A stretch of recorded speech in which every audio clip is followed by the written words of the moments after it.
नमस्कार, कसे आहात सगळेजण? मराठी रिव्ह्यूजमध्ये तुमचं खूप खूप स्वागत करते. आणि आज मराठी रिव्ह्यूमध्ये मराठी सिनेमाचा रिव्ह्यू करणार आहे.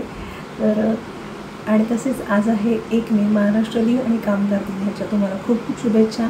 जर तुम्ही आज घरी आहात तर तुम्हाला पाहण्यासाठी एक चांगला सिनेमा आलेला आहे आणि त्याचाच रिव्ह्यू मी आज करणार आहे. तर तो मराठी सिनेमा आहे नाच गं घुमा, जो मी आत्ताच बघून आलेला आहे आणि त्याचा लगेचच तुमच्यासाठी एक रिव्ह्यू मी करते आहे, शॉर्ट रिव्ह्यू. म्हणजे स्टोरी जर तुम्ही पाहिलेली असेल, ट्रेलर टीजर तुम्ही पाहिलं असेल, तर मुक्ता बर्वे ही बँकेमध्ये नोकरी करणारी एक महिला आहे. तिची मायरा जी लहान मुलगी ती दाखवलेली आहे. तसेच त्यांचे मिस्टर तेही एक इंजिनियर आहेत. तर त्या तिघांची फॅमिली आहे. त्या फॅमिलीमध्ये नम्रता संभेराव हिने आशाताई हे कॅरेक्टर केलेलं आहे. म्हणजे त्यांच्या घरी मदतनीस, म्हणजे त्यांच्या घरात येणारी कामवाली बाई, तिचं काम केलेलं आहे. तर ती कामवाली बाई जर लेट आल्यामुळे त्यांचं कसं डेलीचं शेड्यूल बिघडतं त्यांना, आणि त्याच्यामध्ये मग मुक्ता बर्वे यांना ऑफिसला जायला कसा उशीर होतो, पुढे त्याच्यामुळे काय काय गमती घडतात ते सगळं आपण पाहिलंच आहे. तर अशी ही साधी सरळ गोष्ट आहे जी आपल्या रोजच्या आयुष्यात आपण अनुभवलेल्या असे प्रसंग याच्यात दिसतात. आणि त्याच्यानंतर सुरुवातीला पूर्ण फर्स्ट हाफ जो आहे तो कॉमेडीवरच आहे आणि सेकंड हाफमध्ये सुद्धा सुरुवातीला तुम्हाला कॉमेडीच दिसते आणि नंतर पिक्चर थोडा सिरियस होतो आणि थोडंसं आपल्याला इंटेन्स फील करायला लागतो. म्हणजे थोडंसं आतून वाटतं आपल्याला. सो ही गोष्ट अशी आहे थोडक्यात. तर ह्याच्यामध्ये पॉझिटिव्ह काय आहे, निगेटिव्ह काय वाटलं तेही मी तुम्हाला यावेळेला सांगणार आहे. तर पॉझिटिव्ह म्हणजे कॉमेडीचं टायमिंग खूप छान काम केलेलं आहे. मुक्ता बर्वे आणि नम्रता संभेराव या दोघींनीही खूप चांगलं काम केलेलं आहे. ते बघताना मजा येते. त्यांच्या दोघींमधली भांडणं, वाद, आन्सर करणं एकमेकींना, ते बघण्यासारखं आहे. आणि अजून एक गोष्ट मी ॲड करायला मला खूप आवडेल, ते म्हणजे सुप्रिया पाठारे आणि सुकन्या कुलकर्णी. सुप्रिया पाठारे ह्या आनंद जे आहेत मुक्ता बर्वे यांचा नवरा, त्यांची आई, तिचं कॅरेक्टर केलेलं आहे. आणि सुकन्या कुलकर्णी ही आहे मुक्ता बर्वे यांची आई. त्या दोघी जेव्हा एकत्र येतात आणि त्यानंतर जी गोष्ट घडते तीसुद्धा बघायला मजा येते. तुम्हीसुद्धा ते एन्जॉय करता. प्रेक्षक थिएटरमध्ये हसत असतात आणि मीसुद्धा हसत होते. माझ्या आजूबाजूची सगळी लोकं हसत होती, एन्जॉय करत होती. खूप मजा आली. सुप्रिया पाठारेंनी शाहरुख खान यांचा जो गाजला सिनेमा आहे ओम शांती ओम, त्याच्यातलं जे फेमस डायलॉग आहे तो म्हटलेला आहे, पण तो कॉमेडीमध्ये म्हटलेला आहे. त्याच्यातले शब्द चेंज झालेले आहेत. सो त्याचा इफेक्ट काय असतो ते तुम्ही सिनेमामध्ये पाहू शकता. त्याच्यानंतर एक कथा चेंज होते आणि त्यानंतर आपल्याला नम्रता संभेराव यांची बाजूसुद्धा दिसते. पहिल्यांदा आपल्याला फक्त मुक्ता बर्वे यांचीच गोष्ट दिसते आणि त्यानंतर मग ज्या नम्रता संभेराव हिला का लेट होत असतो, तिच्या आयुष्यात काय काय अडचणी आहेत हे सुद्धा दिसलं जातं.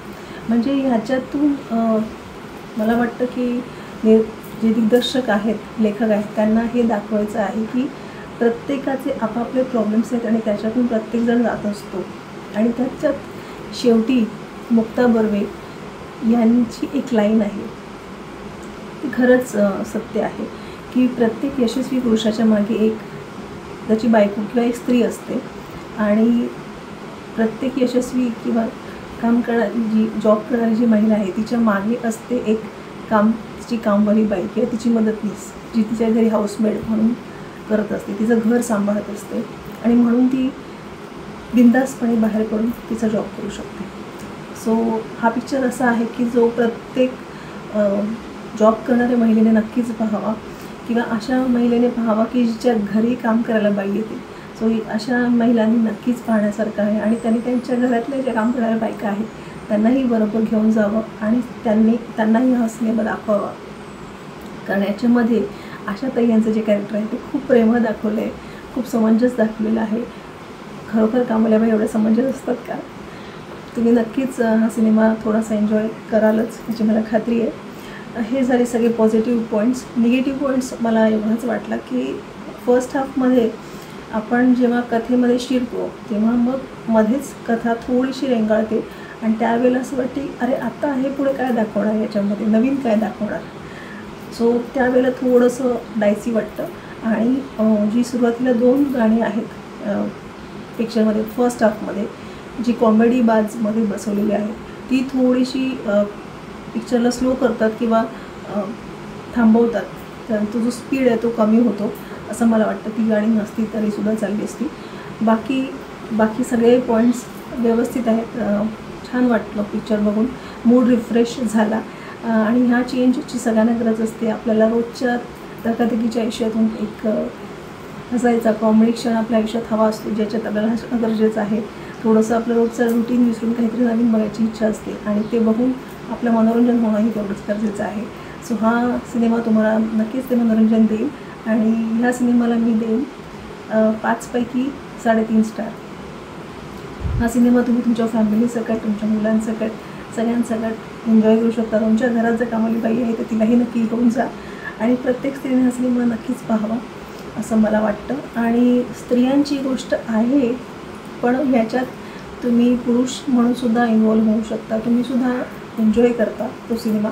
सो असं नाही म्हणणं की हा फक्त स्त्रियांसाठी सिनेमा आहे, हा सगळ्यांसाठी सिनेमा आहे. फक्त एकच गोष्ट जाणवली की परेश मोकाशी यांचे जे सिनेमे होते, वाळवी, ची सौका, या पिक्चरला एक स्पीड आहे, एक गती आहे किंवा एक लेवल आहे. तो हा सिनेमात अगदी ती लेवल नाही गाठत, थोडासा खाली येतो. पण जे एक्सपेक्टेशन होतं त्याच्या एक्सपेक्टेशन आमचं थोडंसं हाय होतं असं मी म्हणेन. पण हा सिनेमासुद्धा तुम्ही एन्जॉय करता. जे मी निगेटिव्ह पॉईंट्स आहेत ते ऑलरेडी सांगितलेले आहेत. पण जर तुम्हाला दिलखुलासपणे हसायचं आहे, जे त्यांची कॉमेडी सिच्युएशन आहे ती ऐकण्यासारखी आहे, मजा आहे, बघण्यासारखी आहे आणि ते तुम्ही नक्कीच एन्जॉय कराल. कारण बाकी मास मसाला एंटरटेनमेंट पिक्चरमध्ये आपण बरंच काही असं बघत असतो ज्याची बघायची गरज नसते. पण या सिनेमात असं जास्त काही नाही आहे की जे आपण टाळावंच लागेल. सो हा सिनेमा तुम्ही एकदा नक्कीच बघू शकता. 3.5 स्टार मी देते आणि तुमच्या फॅमिलीसकट एन्जॉय करा. Thank you so much. रिव्ह्यू आवडला तर चॅनलला लाईक करा, शेअर करा, सबस्क्राईब करा. Thank you so much.